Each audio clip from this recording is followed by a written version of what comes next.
Hi everyone, welcome. I'm just going to give people a few moments to join us. I know that this is looks to be a very heavily attended webinar, and so I want to just allow a few moments for people to join, and then I'll be doing some introductions.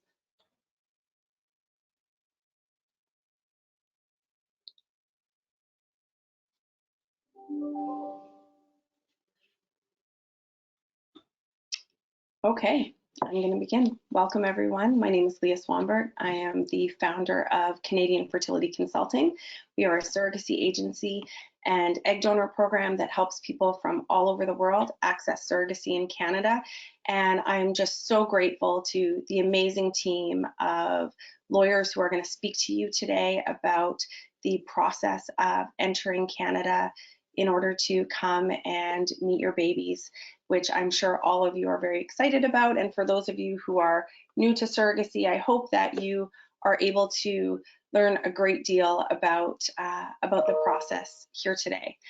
So today we are joined by Cindy Wasser, who after almost 25 years as one of Canada's top criminal lawyers, Cindy thought she was retiring in 2008 to become a mom through surrogacy to the first of her two beautifully created daughters.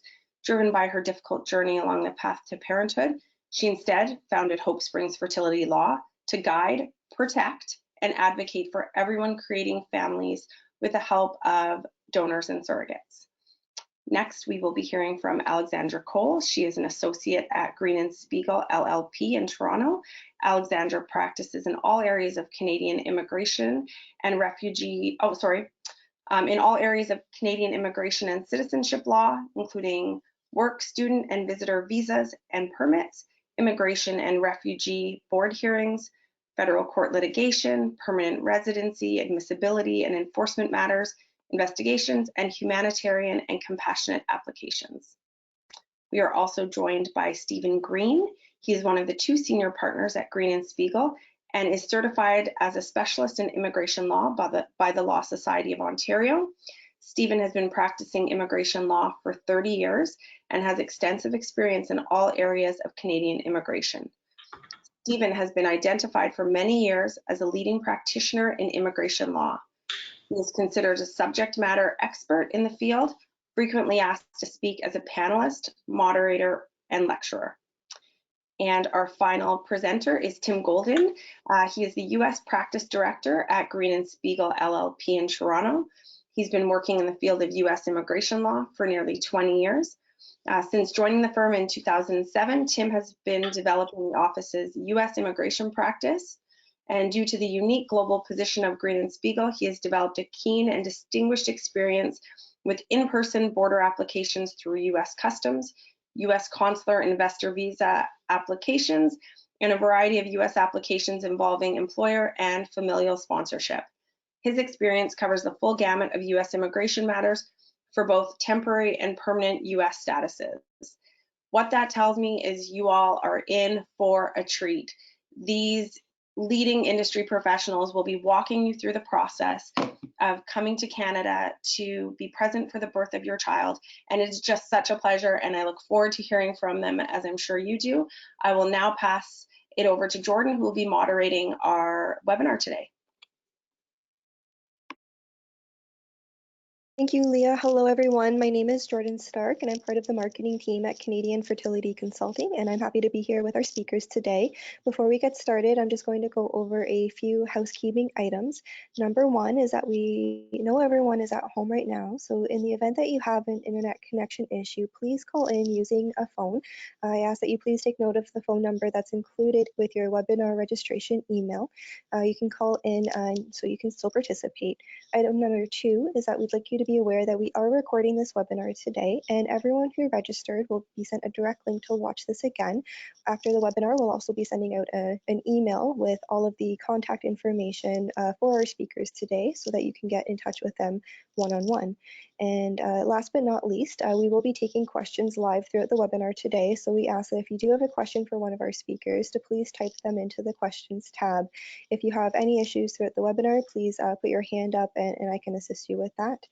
We would like to remind everyone that this information that is being provided to you today is current information for April 3rd, 2020, and we recommend that you keep informed and updated regularly as things are changing pretty frequently these days. I'll now ask for Cindy Wasser to come onto the screen.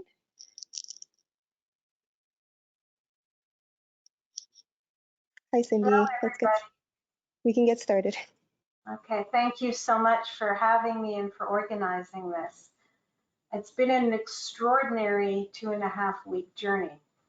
It all began, I think, around mid-March, around the 13th, when we started to consider the fact that travel restrictions were coming into place due to COVID. And Leia and I started talking about it, and she began to contact all of her clients at Canadian Fertility Consultants to begin the process of making travel arrangements just in case. None of us realized around mid-March what the consequences would turn into of COVID, how limited flights would become, or for how long the restrictions would come into place. Only a few days later, around March 16th, we got news of the actual travel ban, and it, however, seemed to include an exemption for Canadian citizens and their immediate family members. Well, most of us in the fertility world naturally concluded that that would include the parents of these newborn babies. We reasonably understood that this would allow the foreign parents to gain entry into Canada. We thought maybe they would need some sort of application, but we didn't know how or to whom they would make that application. So that day I contacted a member of Parliament with whom Leia and I have been working in a large group of people advocating for a decriminalization bill regarding surrogacy reimbursements and donor reimbursements. And he immediately introduced us to the Director of Policy for the Minister of Global Affairs, because we kept thinking this was really a global affairs issue. She responded that night, advising that she would provide details regarding the exemptions immediately. And she also confirmed that the US-Canadian border would be shutting at noon the following day. So March 17th starts. The Director of Policy contacts me that morning and immediately connects me with the Director of Policy of Immigration, Refugee, and Citizenship Canada, who then called Leia and I that afternoon, and we raised two major issues with her. One was that there were foreigners who needed to gain entry into Canada to be present for the birth of their babies. And the second is that once they had their babies, they needed to get passports and be able to leave the country and go back home. And at that point, we were told that US citizens would still be able to gain entry into Canada. She explained to us that the exemption for Canadian relatives specifically excluded parents, and that under the Immigration Act, this was designed to prevent essentially people of my age or slightly younger than me from applying to bring in their elderly, frail, sick parents from other countries to gain entry automatically into Canada. And she realized that immediately this was a serious issue, a gap in the legislation that no one had considered, that there were newborns coming who would be Canadian citizens who needed their parents here, and that those parents were not always Canadian citizens. So she promised to bring this to the immediate attention of the minister so that it could be raised with cabinet that day, and that some sort of emergency relief or amendment to legislation would be granted. And she was very confident of this.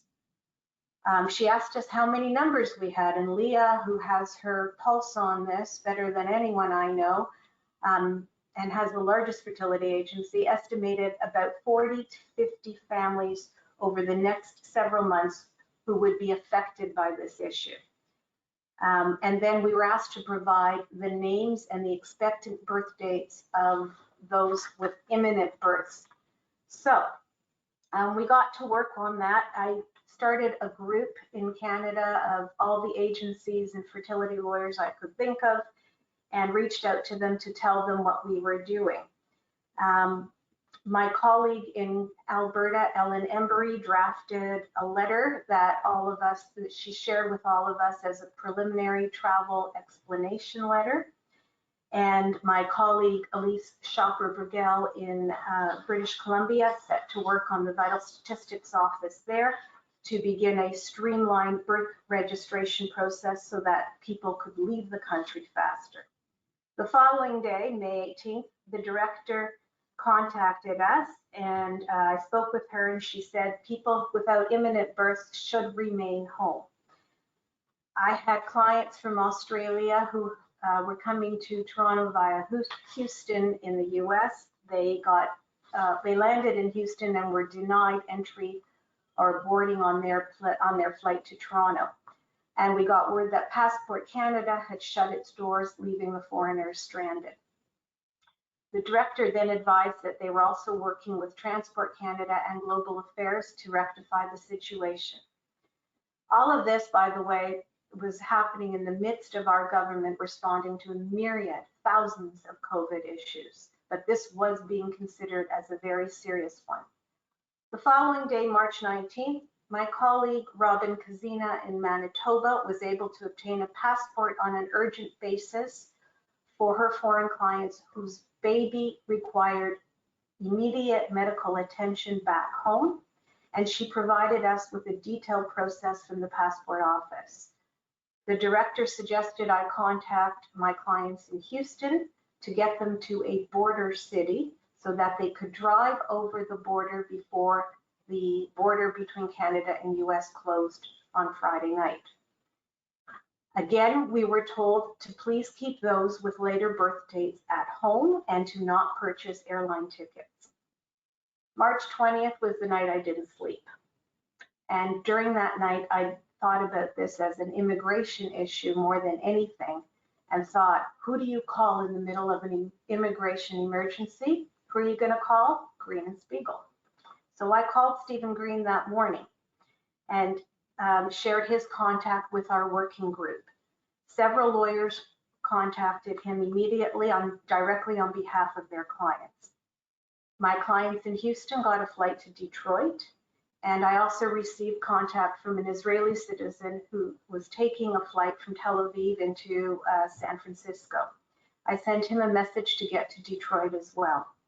Stephen contacted his people at immigration, and he confirmed that Canadian Border Services would be advised of the arrival of these two families. We were also told that a solution to this problem was forthcoming. The director confirmed that Border Services were aware of these families. At 1:30, my clients from Australia were granted entry. At 2:30, we received notice that there was some guidance about essential travel that was now being allowed between Canada and the US. And at 6:30 p.m. that night, the Israeli was granted entry into Canada. So that gave us a little bit of reprieve over the weekend. March 24th, passport applications and confirmation from the Director of Immigration that a plan to exempt the families from travel restrictions was in the making. March 25th, an urgent matter developed for French clients of ours who were expecting their second child through a Canadian surrogate. So they had a Canadian citizen child already. The Director of Global Affairs got involved and said they were following up on it. Passport Canada called my office to advise the details of how we could obtain emergency passports for all the babies so that those families could leave the country quickly. March 26th, we learned from CFC, from Leia, that Spanish parents were on a flight to Canada, and we learned of the Order in Council. The Order in Council was passed within a week of this coming to their attention, and it changed the definition of an immediate family member to include the parents of those Canadian citizens so that people like my French clients who already had a Canadian child were now allowed to enter. Global Affairs sent them an email confirming that they were able to board their flight out of Paris. The Order in Council also explains that dependent children in Canada includes those born through assisted human reproduction technologies. These people still need a letter from Immigration or Global Affairs saying they are exempt for the purposes of reuniting with immediate families in Canada. This includes those babies even though they aren't born, because it was simply silly to say they'll have to wait for those babies to be born. Our government recognized a couple of essential elements here. One, there's a 2-week quarantine period. These parents must be in the country for at least 2 weeks before the birth so that they can attend to their newborn at the hospital and be present for the birth. 2, there are limited and more limited flights. Restrictions are developing quickly, so it's becoming very difficult for people to get on flights. They need to get on the earliest available flight. And 3, babies come when babies want to come, and we typically see some premature births. But what was developing in the last few weeks is a number of premature births, and we're beginning to wonder if the stress that these surrogates are feeling as a result of COVID is causing early labor. So we gave all of this information to the ministries, and they started to work on a long-term plan to deal with the other families whose births were not as imminent. A list of lawyers, the lawyers created a list of their clients, and we provided a preliminary list to Stephen Green. Ellen Embry, my colleague in Alberta, provided an updated travel exemption letter that could assist Stephen Green's firm. And then we started to hand over the files to Stephen's firm so that they could begin the process. And now, Stephen, why don't you take it over?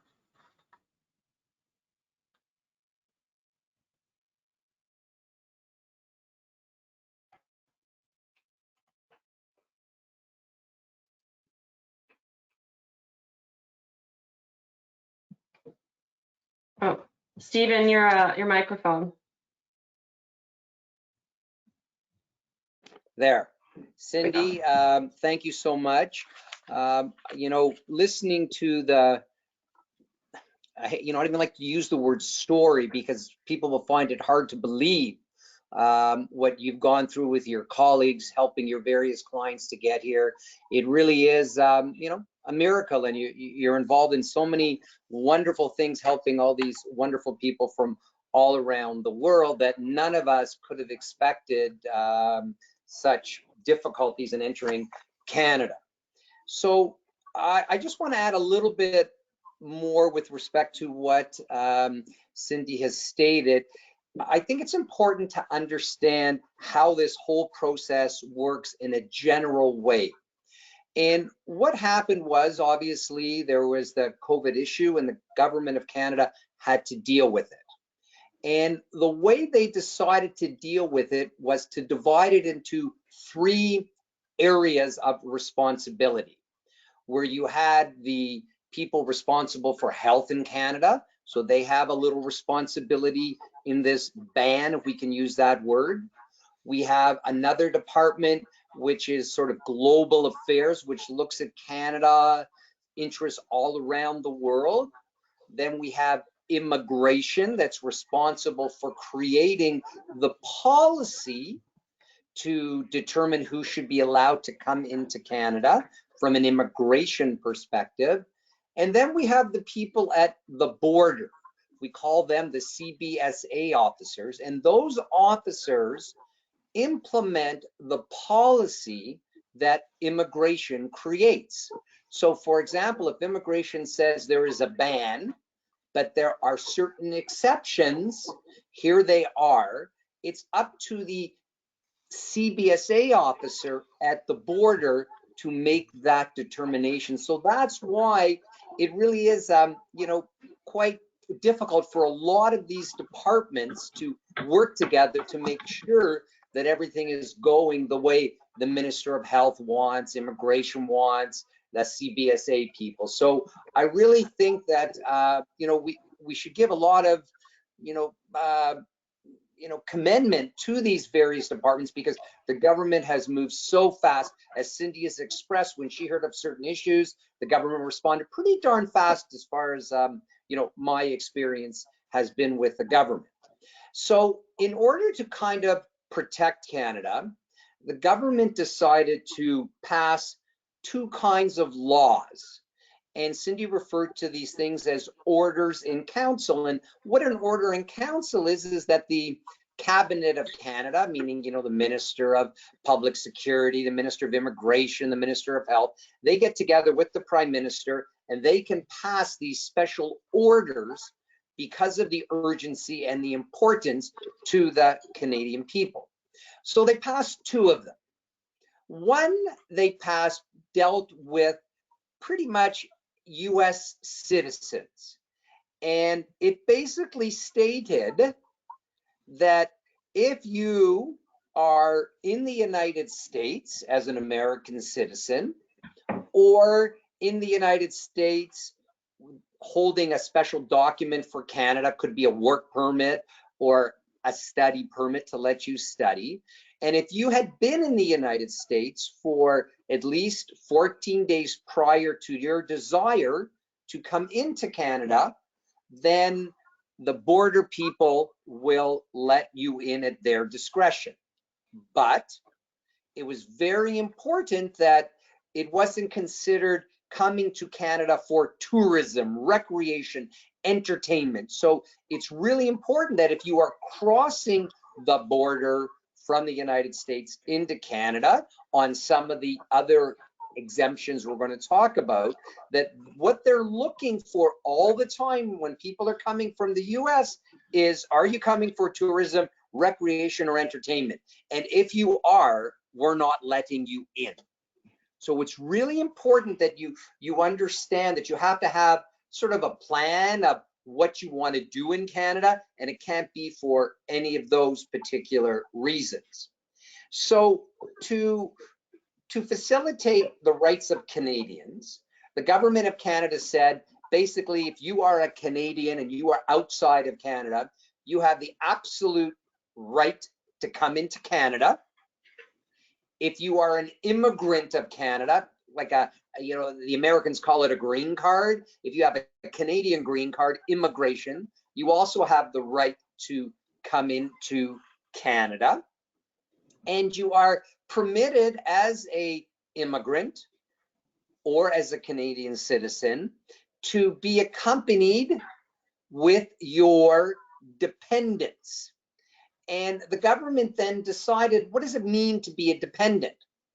So if I am a Canadian citizen and I have dependents that aren't Canadians, maybe they were, I don't know, I adopted them abroad and they haven't finished the process. So anyone that's under the age of 22, that's a dependent of mine as a Canadian, is allowed to come into Canada, no problem. If I am married in a common law relationship, same-sex relationship, and I am a Canadian, that dependent can come with me as well. And also, if I am a Canadian and I have parents, my parents are allowed to come with me or join me if I am inside of Canada. And the government even went ahead and said that if I'm a Canadian and I have a tutor helping my kids, things like that, that person can even join me. So the ban that was referred to with respect to Canadians and permanent residents are, it's not a very restrictive ban, because we permit Canadians and permanent residents as a right to come into Canada. Alex, is there anything that I missed just talking about the Canadians and permanent residents? Nope, I think you've covered it. I think coming from the US, if you are a US citizen or someone from there, you mentioned, you can't be coming for tourism or recreation. And really the key is that you have to show it's not optional or not discretionary. You have an essential purpose or reason to be here. So if you're an intended parent coming from the US, I think that argument could be made pretty well that you have a need and a non-optional reason to be in Canada. But Alex, what happens if I show up at the border as an American coming up here to go through the process, and I say I just want to go right to that hospital, I got to get in there immediately? I mean, is that a problem? That is a problem. So everyone must quarantine when they arrive in Canada, subject to some very limited exceptions. But if you are an intended parent coming up, you are going to have a 14-day quarantine plan. That means you need to know where you're staying for 14 days, how you're going to be receiving groceries, getting essential things to your place that you are staying. So that can be a hotel booking, an Airbnb booking. Those are the two common ones that we'll see. But you really do need to have that documentation and that clear idea in your mind to be able to advise border officials and make them feel comfortable with your entry. So you're saying then that if I come up to the border and I'm driving across Detroit, Windsor, I have to have a real plan, or I could be denied entry then, even as a American coming in? That is correct. Okay. All right. So we've got this sort of law for Americans and people in the United States, and then the government went ahead and passed another law dealing with the rest of the world. And basically what they said there was that there is a ban coming into Canada for people from other parts of the world outside of the United States. They cannot come into Canada, period. But then they recognized that there were exceptions that had to be made. And some of those exceptions are people that are related to a Canadian citizen, in the sense of, in Cindy's example, where she talked about some, family had come here, had a child, took the child back to France. That child is a Canadian citizen. Therefore, even if the parents were not Canadian citizens, they were French nationals, they have the absolute right to come into Canada because they have a child that is Canadian. So it's interesting that. And so the other law then talks about who is allowed to come or not subject to that ban. So anyone that is on a work permit from abroad can come into Canada and is not subject to that ban. Anyone that was a student on a student visa and got their visa before the 18th of March, allowed to come into Canada. And any type of sort of essential services that must be performed in Canada to facilitate, the public health, to make sure that our supply chains are working properly. So those types of exemptions. But when Alex and I looked through the various exemptions of people allowed to come into Canada from other parts of the world, there really was, a difficulty in us trying to locate the special exemption for people that were coming to meet their new surrogate child when it was born. So what we created was a special channel, which is set up for anyone, where you ask permission of the three departments that I talked about. One of the three, that was public health, one was public security, the other one was immigration, and say to them, we think we have a special exemption situation. We're giving you as much notice as possible. And if they agreed with Alex and I, they would provide the particular parent with a special letter which stated the following. It states, this authorization, this is coming from the Government of Canada, this authorization is only assessment that your presence in Canada is for the purpose of reuniting with your immediate family members, not for travel of an optional or discretionary nature, such as tourism, recreation, or entertainment. So again, you know, you see this, we're getting this exemption for immediate family, but you have to understand what you must explain to the airline, to the border when you arrive, and talk about this letter. Maybe Alex can go into sort of more detail in how this letter is arrived at, what's needed, timing wise, what you're looking for, obviously, to take the stress away, not only from Cindy and all her wonderful people across Canada, but of course the parents and the surrogate mom. So, you know, we have been dealing with a lot of individuals coming from, you know, various countries around the world, most recently a lot of Australian intended parents. And I think a lot of that urgency came out of the fact that, you know, flights from Australia to Canada have started to be restricted as early as this week, and I think they're going to be paused. So in terms of timelines, you know, as Stephen has kind of alluded to, the government is working as quickly as possible, and I think they've done a great job in prioritizing people that really did need to be here, you know, in the last 2 weeks.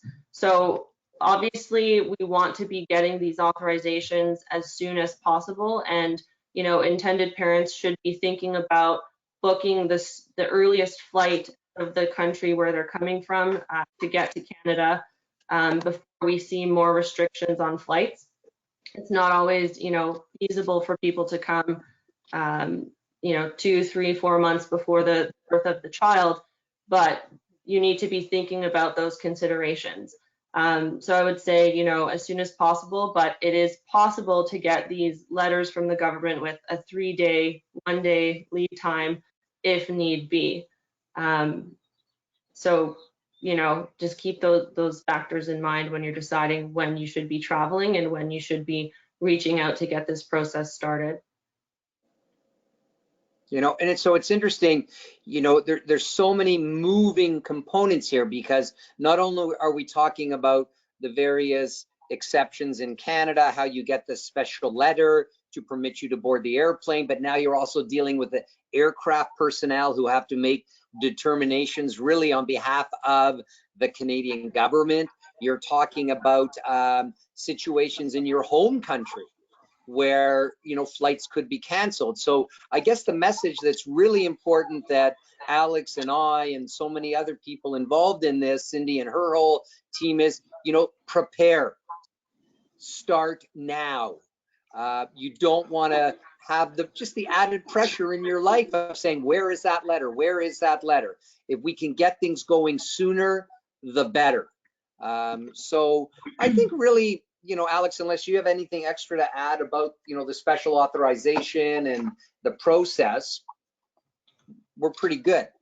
Well, I think it's important to collaborate with your, you know, your surrogacy lawyer, your agency, because they are the ones, you know, with their finger on the pulse, and they'll be able to help you, you know, coordinate some of the information that we do need.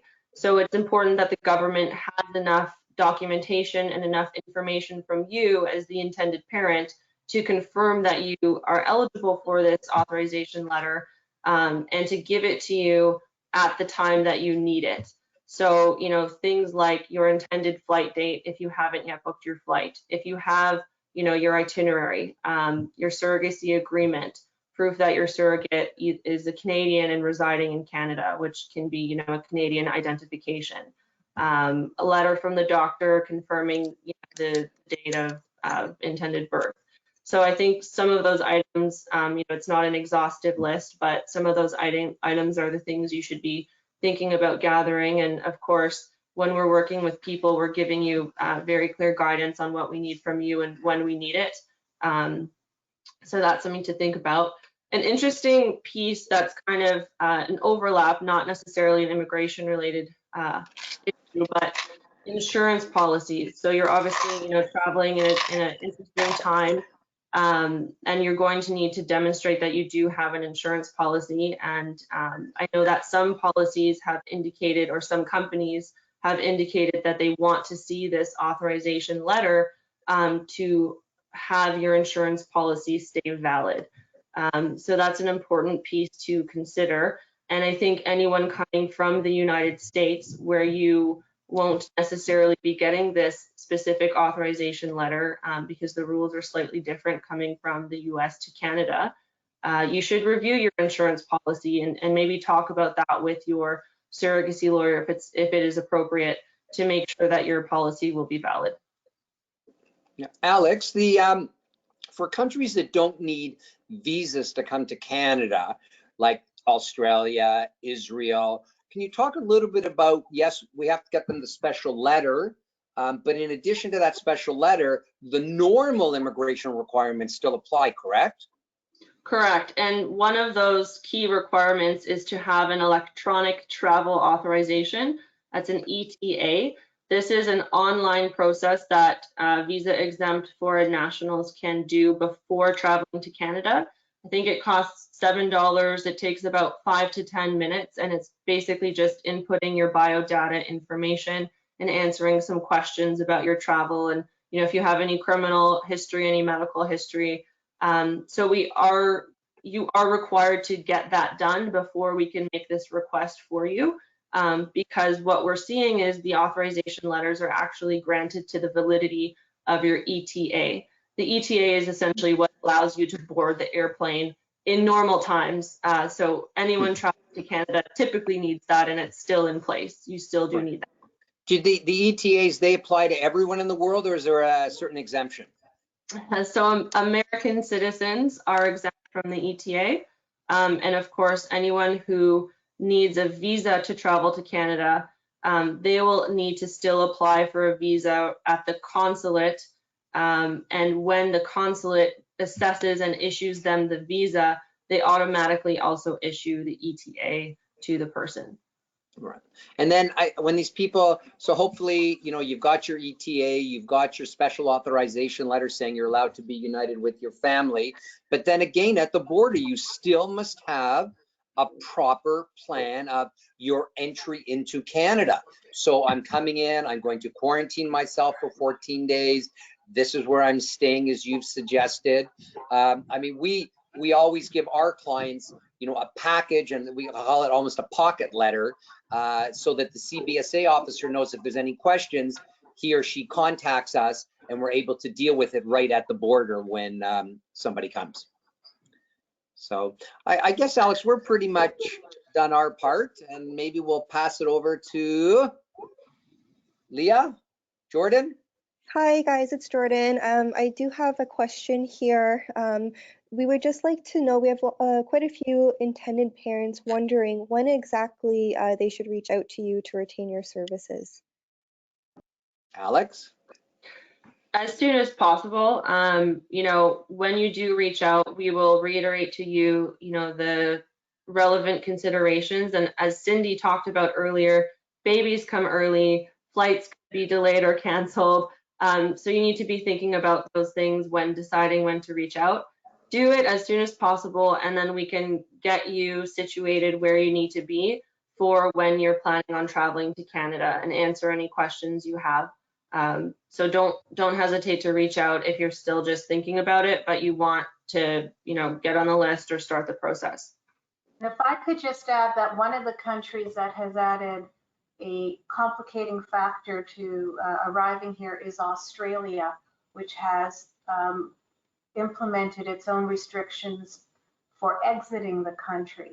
And so Australians initially were told that they needed to have a flight in order to get the permission to exit, but they couldn't get the flight unless they had the permission to exit. So my colleague, Stephen Page, who's one of the top fertility lawyers there, is a person that I would recommend Australians contact as well. He's been working on putting a process into place and is working with a parent institution there that is working with the government to make sure that they get their permission to leave so they can get their permission to enter and do the work well in advance, considering that the airlines are really restricted between Canada and the US as well. Mm-hmm. Okay, great. Thank you, Cindy, Alexandra, and Stephen. We'll now be joined by Timothy Golden. Tim, can you join us on screen? Just come in. Hello, everyone. Oh, sorry.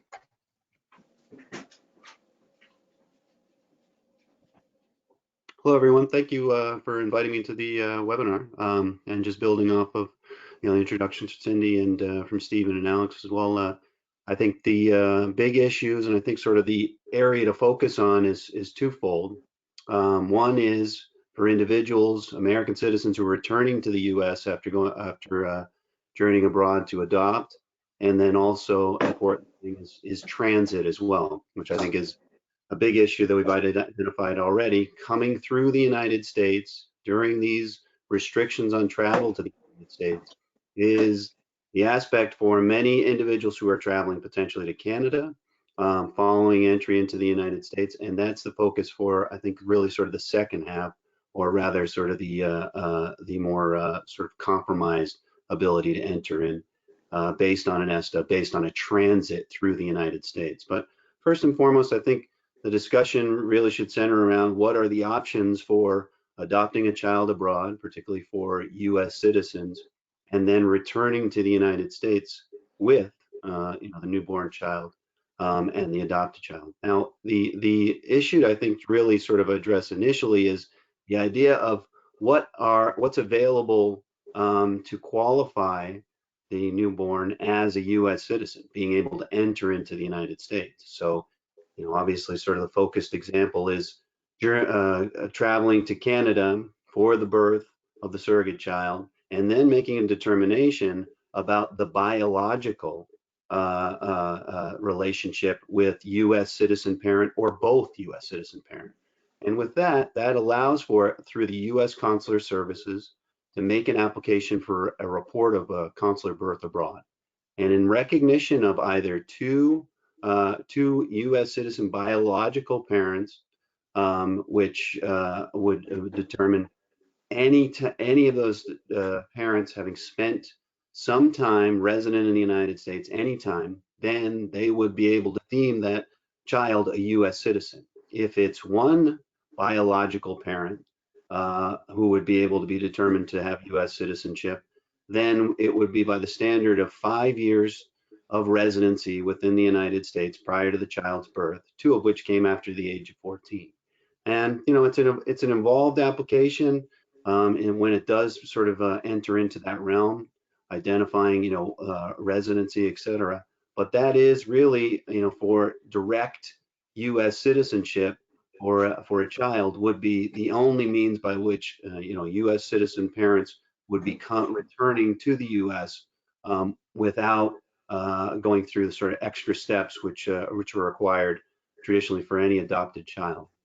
The standard for an adopted child who cannot meet those citizenship requirements is for the process to go through the consulate, and technically speaking, qualifying the newborn child, their adopted child, as a permanent resident that then allows for the individual to enter into the United States, and that transition happens on the ground to U.S. citizenship.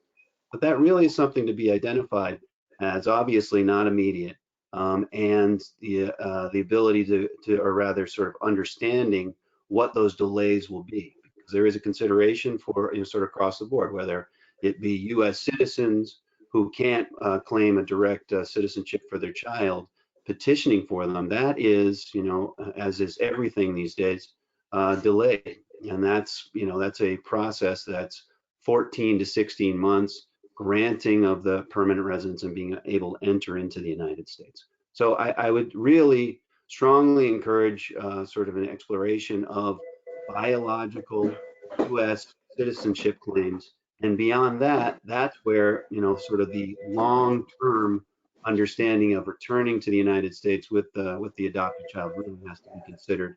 How to map that out, and obviously, as we've been highlighting throughout, the ability to really plan in advance. Now that speaking to that, as well as, and I think this is an important thing, and I hope that people are aware of this, coming up, coming to Canada or going to a foreign country, adopting a child under what may be an independent permanent residence or a temporary work authorization within the United States.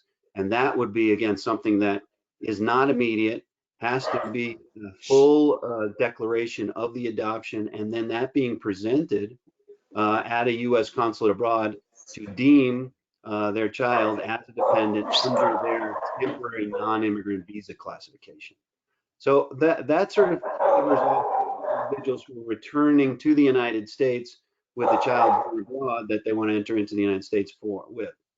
Alternatively, I think the big issue that's being discussed is transiting through the United States. And I think that's much more sort of a hot button issue. And as Cindy identified right off the top, sort of the critical gap for US immigration policy that Canadian immigration is addressing, but that the US is really sort of putting everybody in a difficult position, because should an individual, particularly from areas that are facing a quarantine and a bar for entry into the United States, the 14-day bar, and I would say most specifically the Schengen visa area is probably most prominent.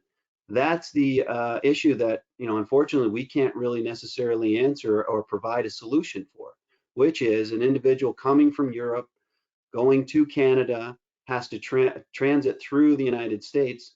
The difficult part, and also, sort of the final landing spot potentially coming in for a European couple coming to the United States to go back to their home country, is that the ESTA, which is a requirement for all visa waiver countries, and Canada is not under that distinction, so they are not under that category, therefore aren't subject to these restrictions.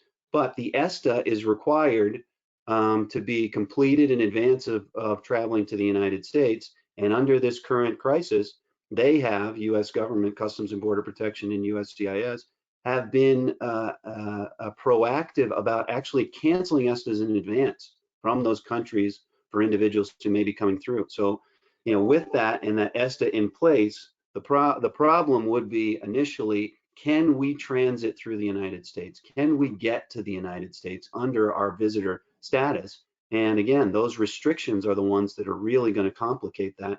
And from there, that's where the sort of approach, unfortunately, really starts to boil down to much more, as Stephen and Alex were talking about, the discretionary authority of those individuals at the physical border.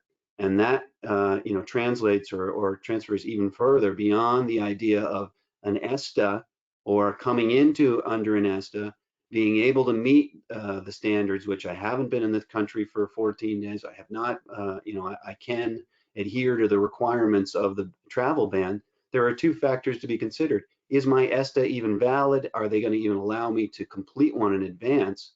And the mitigating factor as well is this is dictated by airlines. So those airlines, if and how you're able to get a flight into the United States from a European nation or from some third country, they're going to review that, they're going to make those requests, and that the airline is really sort of up against a wall to make sure that they don't allow these individuals on who may be subject to that bar. And as a result, that's another real aspect that has to be sort of understood and considered prior to traveling to or attempting to travel to the United States.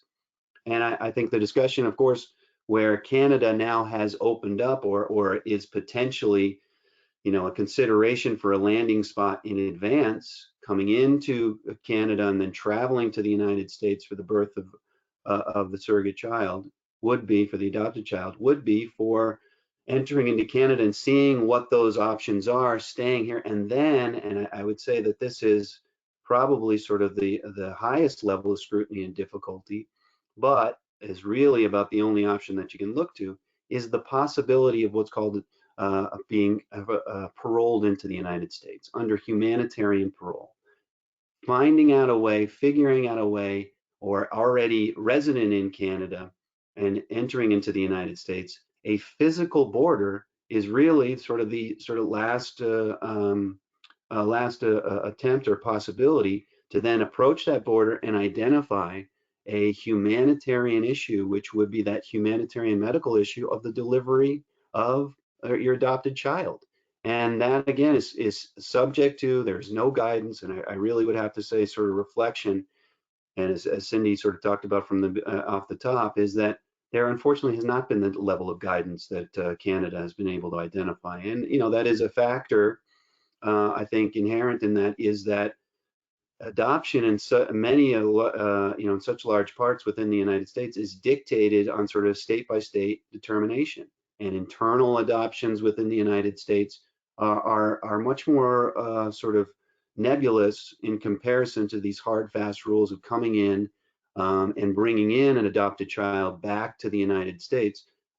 Those complications for international travel following an adoption is really where we can, again, fall to this final piece or final possibility, which is at the border, potentially proposing to this officer who gives that Roman thumb of yes or no, that this is an urgent medical issue and we need to travel to the United States to welcome the birth of our child.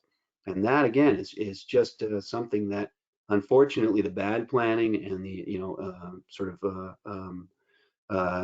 inconsiderate aspect of these travel bans is really sort of the core issue, that there is no other option other than claiming to them, I have this need to get into the United States for urgent medical issue. And the consideration of, well, to make the argument that I have an urgent a family member who is a U.S. citizen that I must visit, that unfortunately is really precarious in terms of them then countering to say, well, that adoption hasn't necessarily cleared. And I think that's most definitely one area that we can help and coordinate with, for other attorneys dealing with the fertility issues, dealing with the adoption factors, is to really kind of make an analysis of where we can sort of fall within those various options. Obviously, again, claim to U.S. citizenship is what we want to push forward to the most, but at the same time, then allowing for at least the story to be told and the information and documentation to be presented to say, this is my child, it is imminent, but really I think the consideration is how much sort of background and paperwork following the birth of the child is going to delay the ability for those new parents to arrive in the United States and be with their child. So again, that I think is all reflective in this sort of final baseline proposal of parents of imminently delivered child at the border saying, I need to enter for this purpose.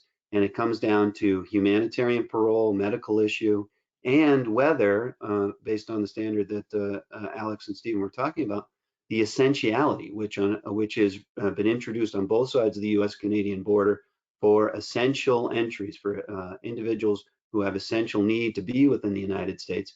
And they are still recognizing, medical issues. So, it's really, the objective is to find or sort of carve out or identify that aspect of a medical urgency or a medical need, including the birth of my soon-to-be adopted child. So that really sort of covers all of it but I know that we wanted to, as we're pushing up at the sort of the end of the hour, incorporate Q&A, but I'm not sure if you guys want to step in and produce that. And Leah, I know that you want to do some sort of back and forth, some imminent questions that you guys have had. Absolutely. If we could have all presenters join on the screen. Jordan has received a ton of questions. We're only going to take a few of them, and then the rest will be posted on our blog. I know many of our clients in Australia are going to be watching this later on.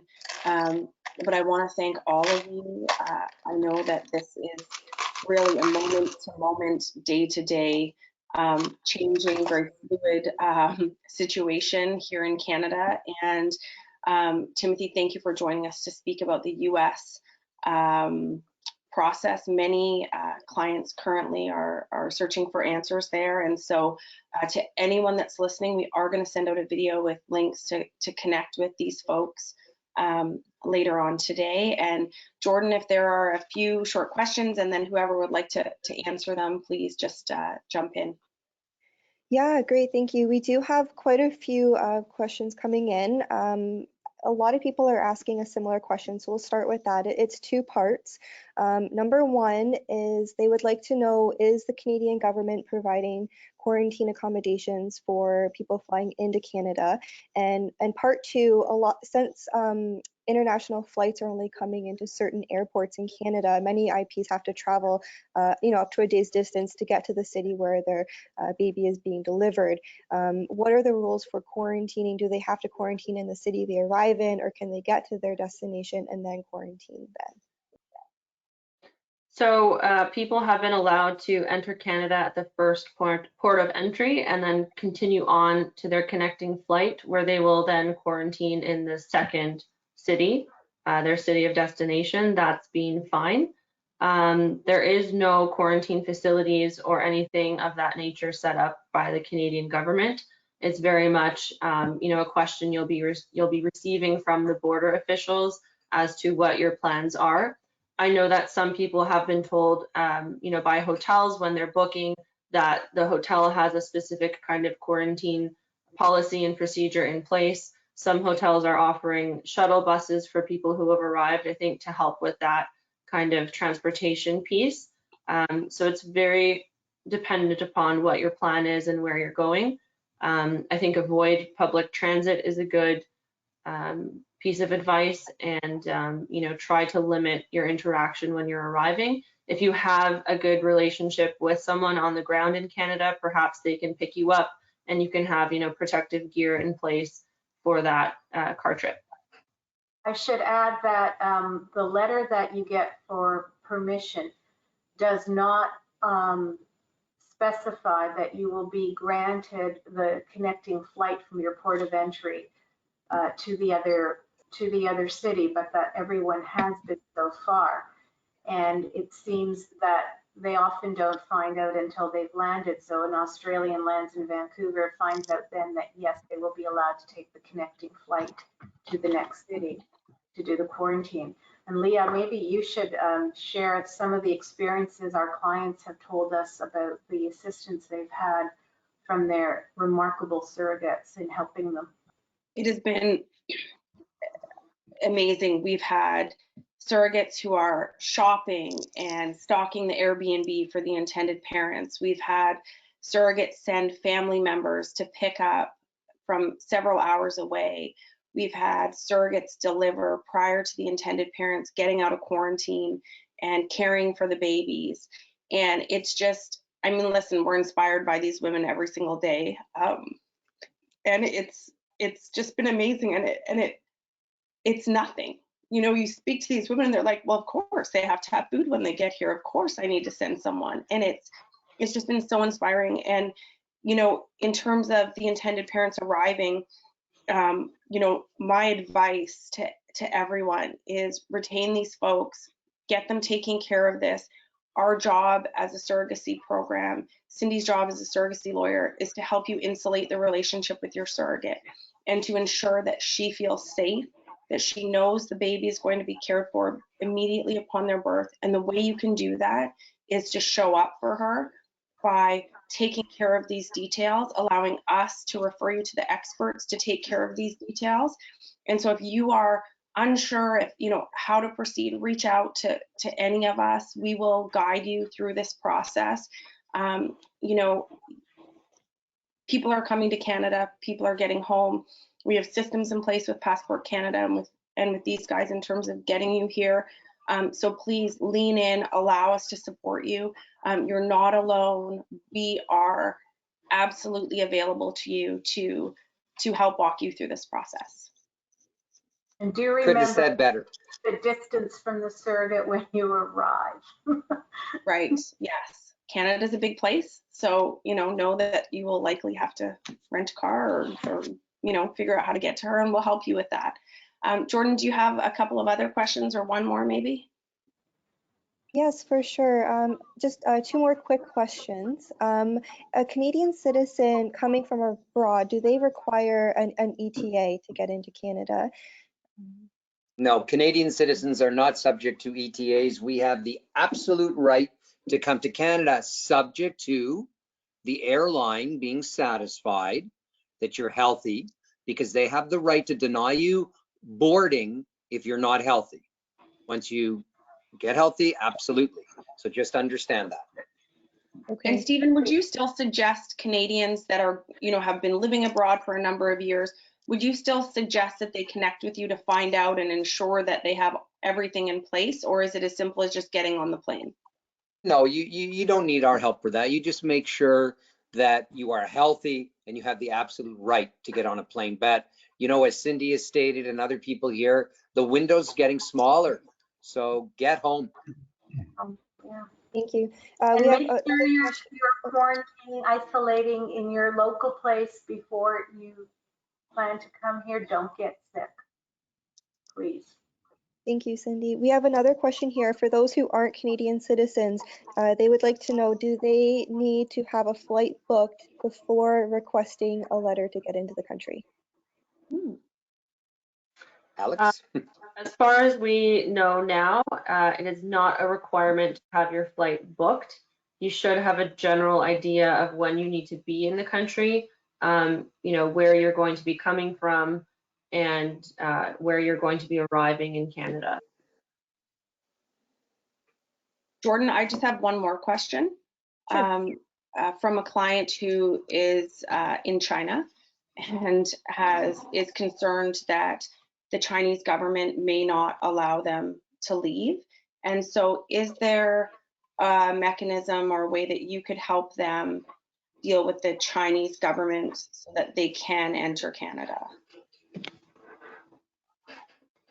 I mean, the Canadian government, I guess, is so inundated helping Canadian citizens and permanent residents. I think you'd have a pretty hard time asking them to help you with other foreign nationals if they have the absolute right to control who enters or leaves their country. So if China says no, then I would suggest trying to find a local Chinese lawyer that can help you deal with their system, because we wouldn't be able to help you being Canada. Okay, and would you know someone that you could coordinate with if they are required to hire you? Could they hire you and then you could recommend someone to help them? We could probably help, or Cindy, I'm sure, has her contacts over there. I think amongst the group here, we could probably find someone to help them. Okay, perfect. Thank you. Was that it, Jordan? I would just like one more question, if possible, before we end things. Could you just remind everyone, how do they go about getting that letter to get them entry into Canada? Who should they contact for that? So I think if people have their own lawyer, that's the first person they should be making sure they're connecting with. And most of the lawyers are going to recommend Stephen's office, Stephen and Alex, to do it. This morning, I was provided with the address that I'm going to ask Jordan to post, if she can, for you, for the site. Immigration and Global Affairs have now created a team that will be reviewing all of the applications. And it's an email address that I've been given that should be on the immigration website, if not by now, soon. And it's COVID travel exemptions, and then the French version of the exemption des voyages, COVID at IRCC. And we'll post that up, or it'll be provided when the recording comes one way or another. My only hesitation there, if people are going to use that, remember, that's one for everyone around the world. So I would rather, the departments have agreed with Cindy and her group to sort of have a designated person to deal with these issues, so they don't have emails coming from all over the place, and it just would be more coordinated. If you want, the group's help to coordinate it that way, I think, in my opinion, would be the best. You're absolutely entitled to use that website that Cindy's referring to, that email, but remember, that applies to everyone around the world. Yeah, and so really go through your lawyers and have your lawyers contact Stephen's office. And please remember, the most important thing here that I would reiterate is, as was advised, the immigration sends the letter sometimes at the very last minute. So patience, patience, patience in this very difficult, challenging time. I know is a big ask of everybody, but please, nobody has been rejected as far as we know so far who's having a surrogate baby in Canada. And on that note too, you know, you will very likely receive it via email. So if you're en route to the airport, you know, make sure your phone is charged, make sure you have your email, and you're able to pull that up to show the airline and the border officials when you arrive in Canada. You know, it's interesting. Alex and I and Tim have been dealing with immigration for quite a long time. And, you know, we always tell people, if you think your document, you need it by 4 o'clock, you usually get it by 3:59. So that's just the way immigration kind of works. They do their best. So the sooner you get us the information, the better it is, but also understand that that's how they work. It's just a couple minutes before you need it, but it gets there. Well, When thank I you, have some everyone. free time, my next job is going to be to try to get them to do it at like 3:57. So thank you, you. everyone. It's been fantastic to hear how you've been helping people. You know, our goal is always just to get the information out, and we really appreciate your time today. We know that you're all busy managing many immigration issues and sending many surrogacy issues. So thank you so much. We truly appreciate it. And for those of you watching, please reach out to us, lean in, allow us to support you. It's absolutely our pleasure, and we will never be too busy to make you a priority. So thank you very much. Thank you. Stay safe, Thank you. everyone. Yeah, stay healthy. Thank Bye. you, everyone. Bye.